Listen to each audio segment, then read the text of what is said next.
Burchett said, this was brought from the county, and Sally presented it to us in the SIT team meeting, and so Crystal and I, as part of an assignment, has looked into it a little further and are wanting to present it to you all today to let you know more about Destiny and the new library software program. But to begin us today, we have a little funny. Yeah.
And just like the little slideshow said, I think we're all going to enjoy Destiny. It's going to make it much easier for the media specialists, for us as teachers, and for the students as well.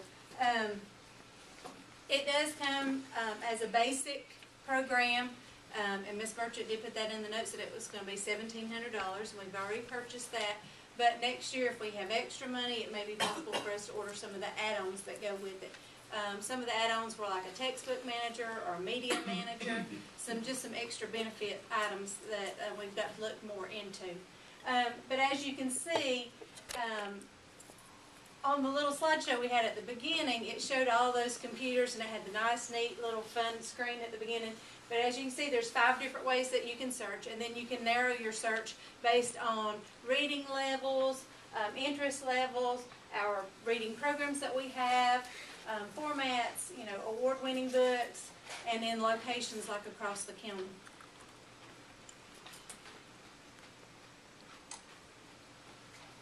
Okay, the next part is a handout. While Miss Martin passes those out, I'm going to talk a little bit about the layout of the handout. At the top, of course, it's our itinerary for our presentation, but you'll also see how it benefits everybody. It benefits everybody in the whole school, so there's several things there. And then at the bottom, it talks about, it's broken down into 3 categories. So how it benefits the media specialists, the most, how it benefits the students the most, and the faculty. But you can see that at the top, out of all 3 of those, it benefits almost everybody, the most. It's not just pinpointed to one specific group of people. A lot of it, one of the big key things that has really drawn, I know, the principals to this and the county to this, that the reason they wanted us to purchase it was a lot because of, you have 24-hour access. And, you know, for me, I know Melissa and I were talking about how, you know, if we're at home, like say this past weekend, I knew that we were going to do fairy tales. And so I really could have used the access to where I could have got online, I could have looked up the fairy tale books that we had here at school, but instead I had to wait until I got here Monday morning and then come in during some other part of my day and come in and try to look for stuff and then pull them.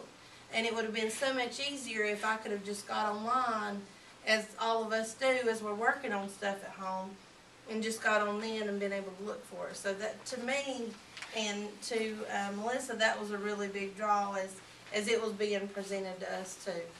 So And that 24/7 not only includes us, it's the students also. And, you know, and so you've got a lot of parents, I know we have a lot of parents here, you know, that'll come to the library with their students.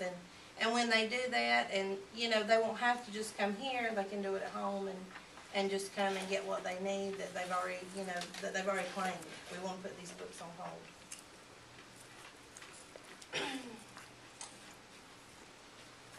And as you go through the program, as you're doing your search, every book comes up and it has a thumbnail picture of the front of the book. You can also click on it. You can see the front cover. You can see a few of the preview pages. Also on the back, there is the review of the book itself, as well as another area you can click on each book. It gives you professional reviews from, like, say, School Library Journal or Book List, some of those other professional reviews.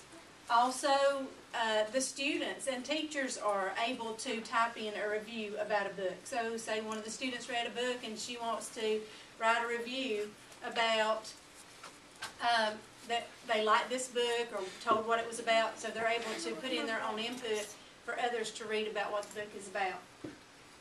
Also, another thing is, the way this works is a lot like Amazon. When you go to Amazon and you click on a book and say you want to buy it, but you want to have that preview for it, you can click on those things and it'll bring up the first 2 or 3 pages in that book. And it also gives you, you know, that short summary like you find on the back of the book. So that's also going to help us, and it's also going to help the media specialists if they've not read that book, to help kids. And it's going to help the kids see, you know, maybe they may be interested in what that book has to offer them.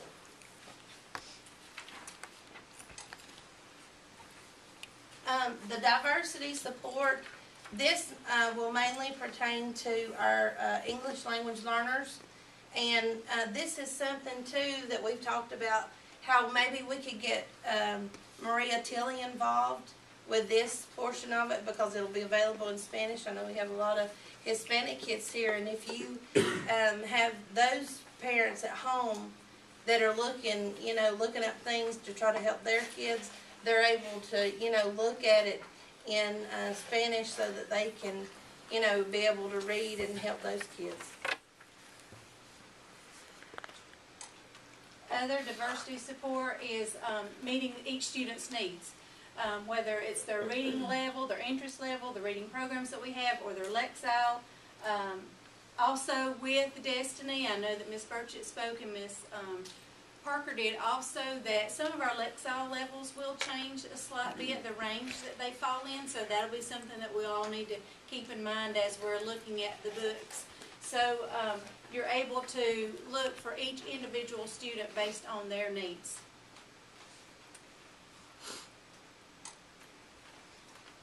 Your K2 learners, and of course, you know, there's always those that have a harder time in 3-5 that, you know, struggle with reading still. You have the pictorial icons to where, you know, if they're looking for books on animals, all they have to do is find that picture and click on that. You know, the science books, geography books, and so that's a plus for them. So it hits everybody. It's not just geared, you know, for your 3-5 kids. It's geared for everybody.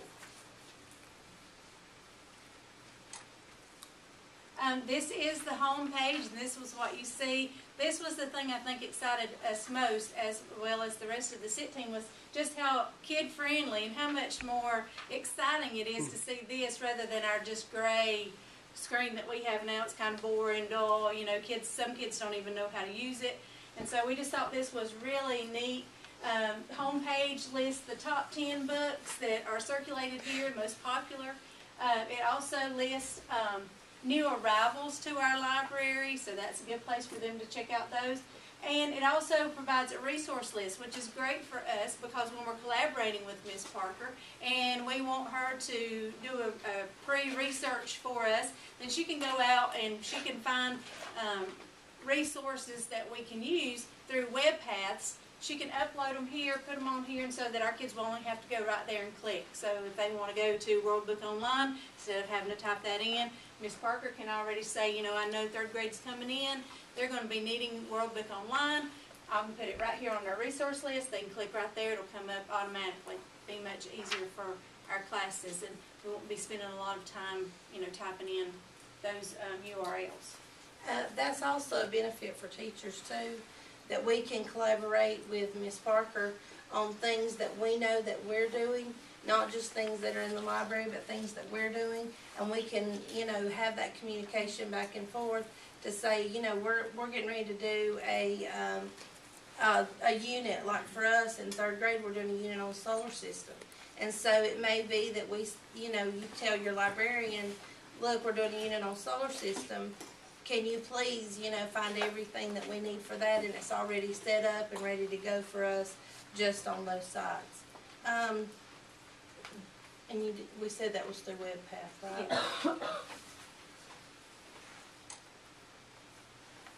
Yeah. These are the lots of extras. That kind of goes along with the same thing, with the whole WebPath thing, and this is kind of how it works. So you're looking at current events here. These are just some of the ones that they have. Famous trials, maybe you're doing something on court system. The Middle Ages, Women's History Month, research sources. One of the great things also about WebPath is if you find something, say that you go to one of these icons and you have all your resources there, you have all your links, those links are also cited for you. So that's a big part, you know, of our copyright laws, and we want to make sure that we're not, you know, we're not doing anything that we're not supposed to, and we want to give everybody credit for what that they've created. So all these web paths, when you go to those things and you use information from them, it also gives you that that site information to say, you know, look, this is where I got this from. And we found this to be a lot similar to the Symboloos that a lot of us are using now, in those big web path pages. And as you can see, it says that they're vetted websites, so you don't have to worry about anything bad on there.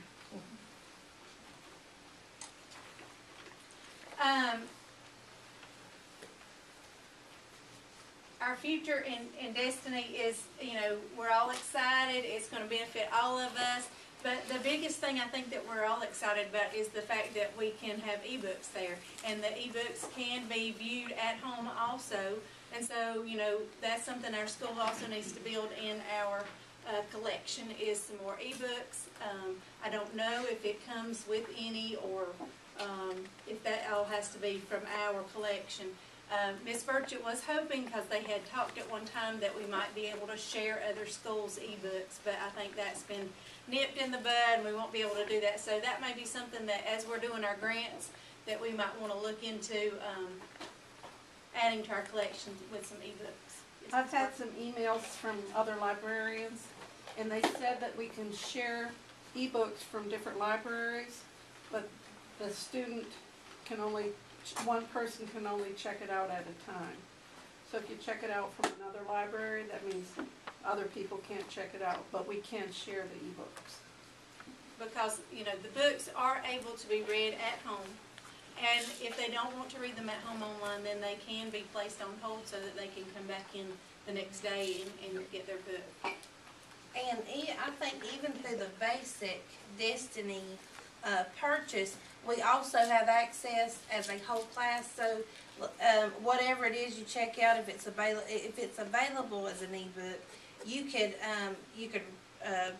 sign up for the minis, and take them to your room, and everybody would have access to the same book at the same time, as long as it's checked out as a class. On the computer lab as well.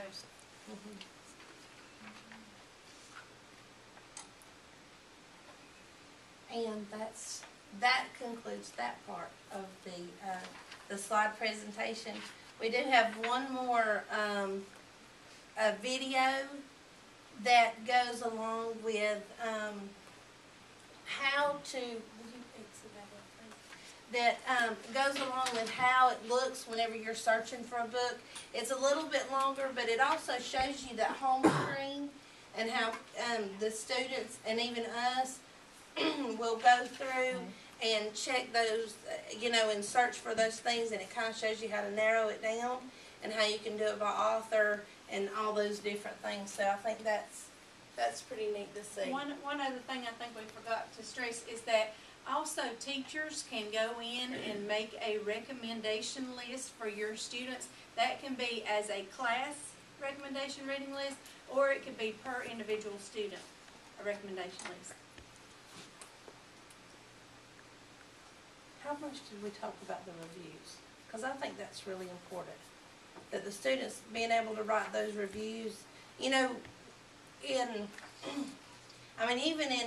the K2, when you're trying to tell when you're trying to tell a friend, because that was that was a big station that we always tried to push, was writing your own book review and having that persuasive skill to say, you really need to read this book. It's so good because such and such, because you want them to be involved. You want them to encourage other people to read, because not everybody has a love for reading, like we want them to as a teacher. You want everybody to have that feeling, but not all kids do. And so maybe, with this program, it'll encourage some of those things, that they'll read the book and they'll be able to write that review. And of course, when they write it, Miss Parker, as the librarian, has the capability of putting it on there if it's appropriate. And that's a nice feature too, because we don't want anybody writing anything that would be ugly. So she'll have that capability of going on, and when it starts to fill up, she can also Right. reduce those reviews. and even us, we can go on there and write a review to say, you should really try this book. It's really good. It was about, dinosaurs or dragons, and, just to make them excited. When we were reading and doing our research on Destiny, one of the things that one of the sites said was, for the first time in a long time, how many times have you heard, kids when they come to the library, or they're going to get on a new site that's kind of boring, and it's like, oh, they said that kids are coming in, and when they see that screen, they're like, oh, that's so sweet. So to me, that's pretty cool. I'm excited about this new one. One other thing, right quick, we all get those notices, of past due books. It also has a feature of being able to get reports, and so we can either get those through email, or they will be put to our classroom, so that we will also be saving on paper, and you'll be able to do some more reports based on what your students are checking out, and based on what we have and the books that we have in certain levels, and those kind of things. So we're really excited about this. I think our kids are going to love it. I think we're going to love it. And I know Miss Parker's going to love it.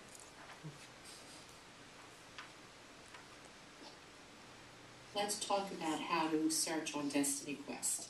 We go into this box right here where it says Find, and look for something to search. So I'm going to type in planets. Go. And I get a list of 50 books. And I can See how browse pretty the and shelves colorful by the clicking screen on is? this next button. Now, if Oh, I see a she's book there that says now. Ask, that means that that book is not in our library. It's in another library in the Herrick School District. Okay, so that's probably not a book that you're going to want.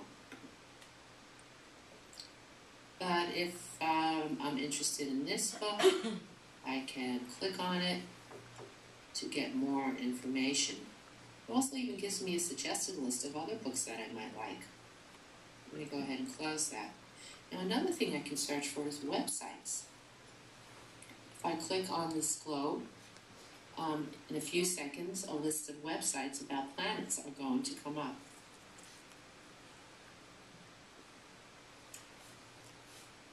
And here they are. And I can click on any of those websites and look through them. When I'm done, I just go back to Destiny Quest. Let me go back to books. And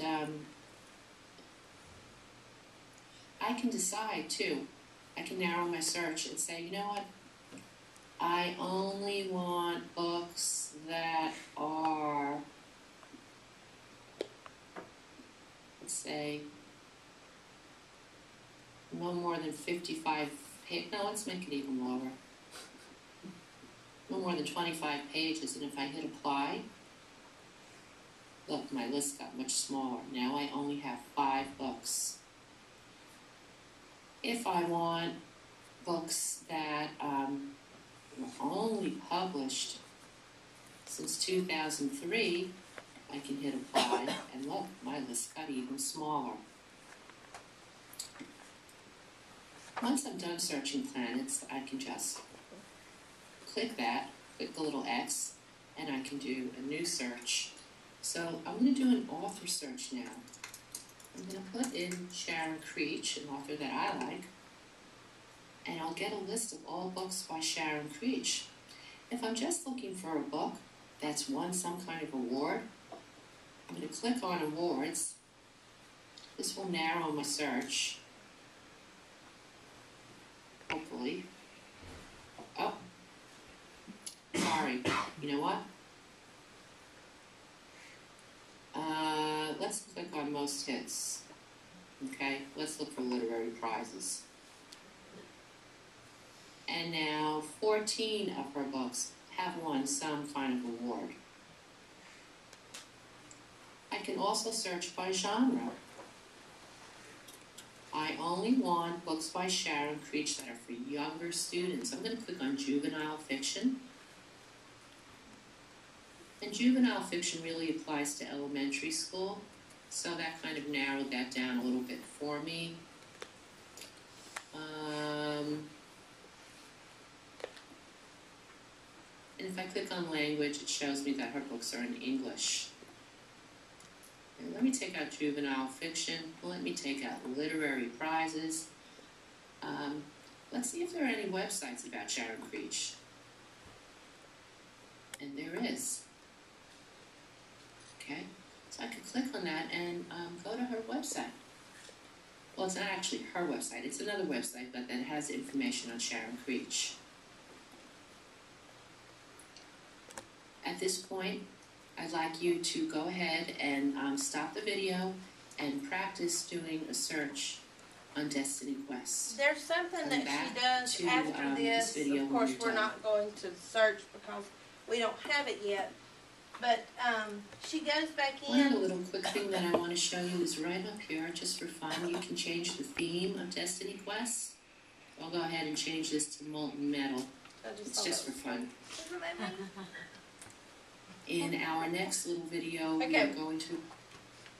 But we are very excited about this Destiny program that's coming to us. I think it's going to be great. I think our kids are going to love it, and we just want to say thank you for giving us time to present this to you.